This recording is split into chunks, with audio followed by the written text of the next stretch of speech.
Berikutnya kita bedah tahap demi tahap hingga tuntas ya. Kita mulai lagi dari cara atau kita intip dulu ya. Kita buka gear pump low pressure full pump ya, atau transfer pump tadi ya. Kita buka dulu. Nah, ini gear pumpnya ya, atau transfer pumpnya. Ini yang mengawali menyedot solar dari tangki, kemudian disuplaikan atau dikirim ke filter. Ini dengan kekuatan menurut dari shop manualnya ya, kisaran 3-11 bar. Nanti kita bahas cara melihat pressure-nya ya. Kemudian terus menuju ke solenoid. Artinya solenoid ini kalau ada masalah solar atau bahan bakar tidak tersalurkan lagi ya. Ketika kita lihat seperti apa isi dalamnya, kita perhatikan di sini menggunakan 3 piston ya. Artinya 3 piston ini atau bloknya jika mengalami keausan atau ada sesuatu yang tidak beres, kualitas pressure-nya akan menurun. Sedangkan pressure yang dibutuhkan standarnya kisaran 1800 bar ya.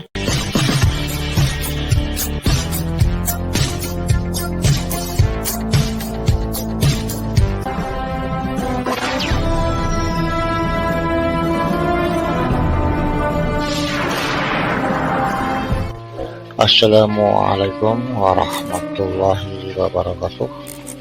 Jumpa lagi di channelnya Para Pemula.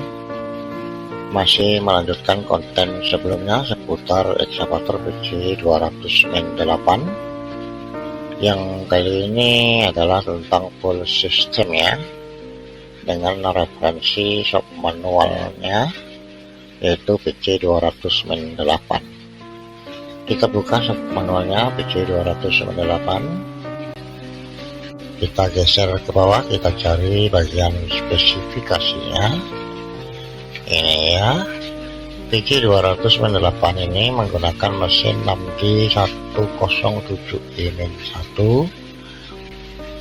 Langsung saja kita buka juga shop manualnya, shop manual engine 107E series. Kita geser ke bawah di bagian full systemnya. Berikut adalah diagramnya ya. Ini ya, cara kerja full system PC 200 Main 8. Kita bahas tahap demi tahap sampai tuntas. Di sini dimulai dari tangki menuju ke separator gelas atau mangkok air ya. Terus menuju ke transfer pump.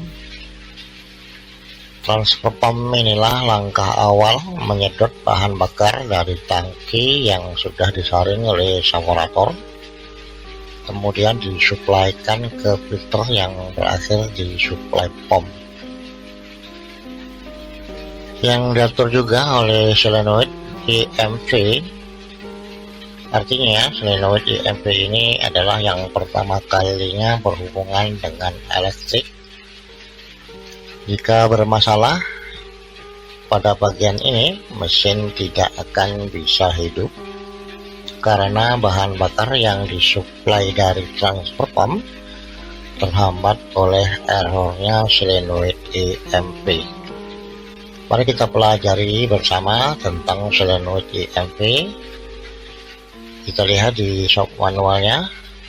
Jika solenoid EMV ini error, di monitor panel akan tampil kode pengguna E11 serta kode kegagalannya CA2311. Sistem pengontrol mesin. Kita geser ke bawah melihat diagramnya ya. Dari engine controller CE01 DRC60. Pin 2 ini adalah api menuju ke solenoid EMV, dan pin 32 ini adalah masanya menuju ke solenoid EMV. Dan ini ya ukuran resistance-nya resistensinya ya. Sedangkan pressure yang dikirim ke suplai pom sekitar 0,3 sampai 1,3 MPa atau 3,0 sampai 13,3 kg cm kubik. Dari suplai pom ini disuplaikan ke common rail dengan tekanan antara 25 dan 180 MPa atau 255 menjadi 1837 kg cm kubik. Dari pressure 3 piston yang bekerja di dalam suplai pomnya ya. Artinya di dalam suplai pom ini menggunakan 3 piston sebagai pompa pressernya ya. Berikutnya kita bedah tahap demi tahap hingga tuntas ya. Kita mulai lagi dari cara atau kita intip dulu ya. Kita buka gear pump low pressure full pump ya, atau transfer pump tadi ya. Kita buka dulu. Nah, ini gear pumpnya ya, atau transfer pumpnya. Ini yang mengawali menyedot solar dari tangki, kemudian disuplaikan atau dikirim ke filter. Ini dengan kekuatan menurut dari shop manualnya ya, kisaran 3 sampai 11 bar. Nanti kita bahas cara melihat pressernya ya. Kemudian terus menuju ke solenoid. Artinya solenoid ini kalau ada masalah solar atau bahan bakar tidak tersalurkan lagi ya. Ketika kita lihat seperti apa isi dalamnya, kita perhatikan di sini menggunakan 3 piston ya. Artinya 3 piston ini atau bloknya jika mengalami keausan atau ada sesuatu yang tidak beres, ya, kualitas pressernya akan menurun. Sedangkan pressure yang dibutuhkan standarnya kisaran 1800 bar ya.